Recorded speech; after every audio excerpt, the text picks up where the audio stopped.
அதிசயங்கள் செய்கிறவர் நம் அருகில் இருக்கிறார். அற்புதங்கள் செய்கிறவர் என்றும் நமக்குள் வசிக்கிறார். மத்திய சுவிசேஷம் 6ஆம் அதிகாரம் 19, 20, 21. பூமியிலே உங்களுக்கு பொக்கிஷங்களை சேர்த்து வைக்க வேண்டாம், இங்கே பூச்சியும் துருவும் அவைகளை கெடுக்கும், இங்கே திருடரும் கண்ணமிட்டு திருடுவார்கள். பரலோகத்திலே உங்களுக்கு பொக்கிஷங்களை சேர்த்து வையுங்கள், அங்கே பூச்சியாவது துருவாவது கெடுக்கிறதும் இல்லை, அங்கே திருடர் கண்ணமிட்டு திருடுகிறதும் இல்லை. உங்கள் பொக்கிஷம் எங்கே இருக்கிறதோ அங்கே உங்கள் இருதயமும் இருக்கும்.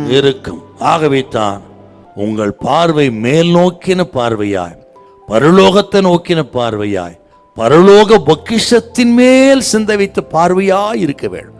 வேலை செய்யலாம், வியாபாரம் பண்ணலாம், ஆனா எல்லாம் சிந்தை பரலோகத்தை என்ன சேர்க்கறது தான் முக்கியம். உங்களுக்கு மேல் நோக்கின பார்வை அப்படி சொன்னா நமது கிரியைகளுக்கு பலனும் உண்டு. ஆண்டவருக்காக செய்கிற கிரியைகள், கொடுத்தது, ஊழியம் செய்வது, ஆத்துமக்களை ஆதாயம் செய்வது, அவருக்காக வாழ்ந்த வாழ்க்கை, இவர்களுக்கெல்லாம் பலன் இருக்கிறது. பூலோகத்தில் 10% தான் பலனை பார்க்கலாம், மீதி 90% பரலோகத்திலே தான் நமக்கு பலனை கர்த்தர் வைத்திருக்கிறார். இன்னொரு விஷயத்தை நம்ம எப்படி பார்க்க கூடாது, எப்படி பார்க்கணும்னு ஒரு வார்த்தை கூட சொல்ல விரும்புகிறேன். மனசில் வைக்கிறேங்க. இதெல்லாம் என்னன்னா, அடுத்தவரை பார்த்தால் துன்பமும் வருத்தமும் உங்களுக்கு உண்டாகும். நம்மை பார்த்தால், அதாவது நம் பலகீனத்தை பார்த்தால் மான அழுத்தம் தான் உண்டாகும். இயேசுவை பாருங்கள், ஆசீர்வாதம் உண்டாகும். நமது பார்வை எப்படி இருக்கணும்னு பாருங்க.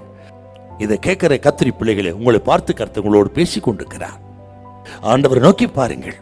அவர் யார் என்றால், நமக்காக கல்வாரி சிலுவையிலே மரித்தவர் இயேசு. ஆணிகளால் கடாவப்பட்ட கரத்தை பாருங்கள், முள்முடியை பாருங்கள். முழுவதும் நமக்காக மரித்த, நமக்காக ரத்தத்தை சிந்தின, காயம்பட்ட, நிந்தை அவமானத்தை ஏற்றுக்கொண்ட ஆண்டவரை பாருங்கள். கல்வாரி நாதரை பாருங்கள். என்ன நடக்கும்?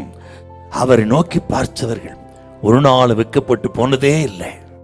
அவர்கள் அவரை நோக்கி பார்த்து பிரகாசம் அடைந்தார்கள். அவர்கள் முகங்கள் வெட்கப்படவில்லை. இன்றைக்கு மனுஷரை பார்த்து சோர்ந்து போயிருக்கலாம், இழந்து போயிருக்கலாம், நஷ்டப்பட்டிருக்கலாம். இன்றைக்கு கர்த்தர் உங்களை தூக்கி எடுக்க விரும்புகிறார், ஆசீர்வதிக்க விரும்புகிறார், உங்கள் பார்வையை மாற்ற வேண்டும் என்று விரும்புகிறார். உங்கள் பார்வை மாறட்டும், இழந்ததெல்லாம் திரும்ப தருவார். ஆகவே கர்த்தருக்காக செயல்படுங்கள், கர்த்தருக்காக இதையும் செய்யுங்க. அழியாத பொக்கிஷத்தை பரலோகத்தில் சேருங்கள். பணத்தை கொண்டு, உழைப்பு கொடுத்து, ஞானம், அறிவு, சாமர்த்தியம் எல்லாம் கர்த்தருக்கு யூஸ் பண்ணுங்க. அவருக்கு எதையும் செய்யல, பரலோகத்தில் மிகுந்த பலன் உங்களுக்கு உண்டாகும். ஹல்லேலூயா, ஹல்லேலூயா.